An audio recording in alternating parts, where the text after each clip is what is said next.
felt really good. We talked about it before the game.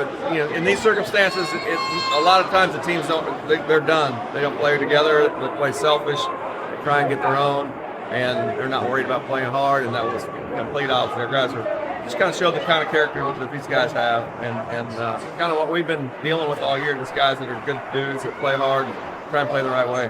What stood out to you from what you saw from Jordan in his 3 games here?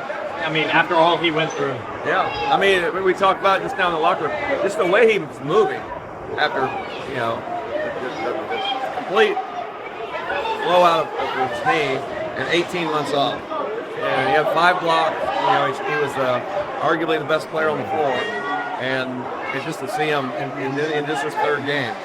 So just to see him moving that well, and then his experience and leadership, it just gives those other guys confidence.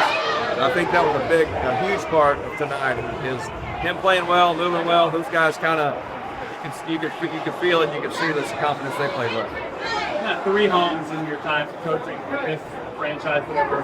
What did you make of the Noblesville experience? Oh, it's great. I mean, it's the perfect size arena.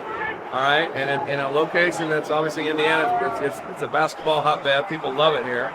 Okay, and I think that just as this thing moves on, the excitement will continue to grow. There's still, even if you're around Noblesville and Fishers, and you say that the boom, there's a lot of people still that don't know who it is, don't know what it's about. So it's just going to keep growing and growing. What feedback did you get from players about the scoring, all that kind of stuff? Our guys love it. I mean, our locker room is as nice as the Pacers locker room. All the visiting teams that come in here just rave about it. And then it's the location. The visiting team stays right here. The hotels, restaurants, and things that are around here. But no one said a bad word about it. And again, they did a great job of building it. You evaluate your own season with how much changed roster-wise, more so it feels like. Sorry, Sam. How do you evaluate your own season given how much your roster changed, even more so than normal season circumstances? Yeah, I mean, we really just look at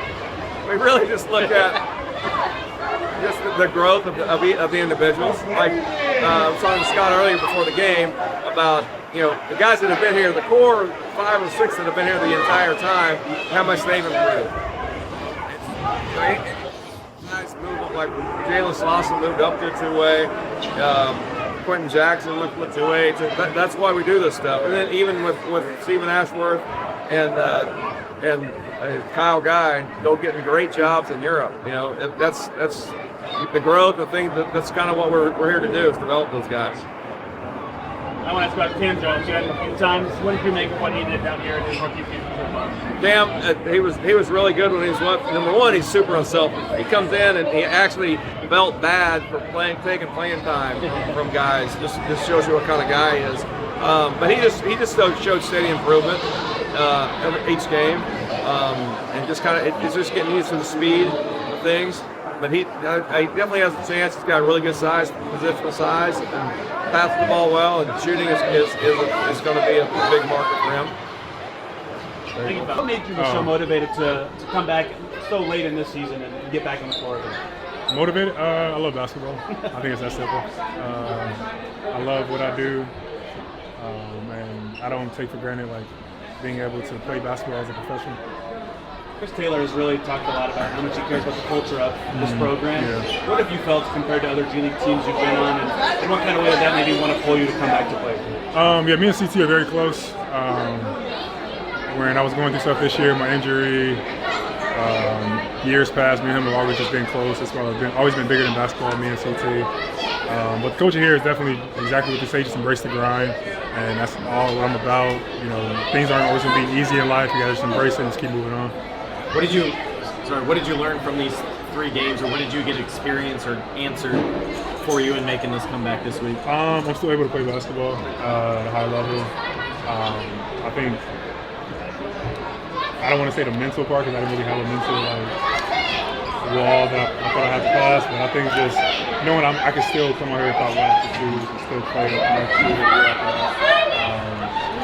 and just to know that the work I put in to get back where I'm at, it's actually coming out. How do you experience experience with other G League and pro teams. What did you make of it in your 1 year, the new facilities, the locker room? Oh, it's really dope. It's really dope. I think as far as the G League teams, this is definitely one of the best arenas we have. Though it is the best arena that they have out here. And so hopefully it just encourages the other G League teams to keep improving their stuff, whether it's travel, arena, whatever it is, just keep improving for the players.